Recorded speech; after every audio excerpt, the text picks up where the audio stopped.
अस्सलाम वालेकुम दोस्तों। आज मैं आपको बताऊंगा बचपन से औरत की पहचान।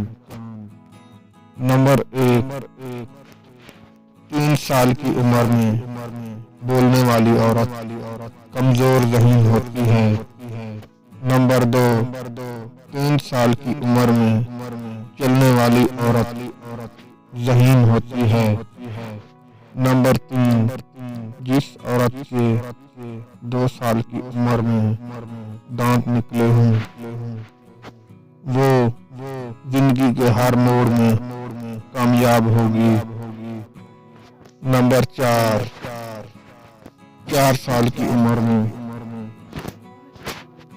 स्कूल जाने वाली औरत जल्दी ही अपनी तालीम मुकम्मल करेगी। नंबर 5, जिस औरत की माँ ने 2 साल की उम्र में अपना दूध छुड़वाया तो उसकी कमर में हमेशा दर्द रहेगा।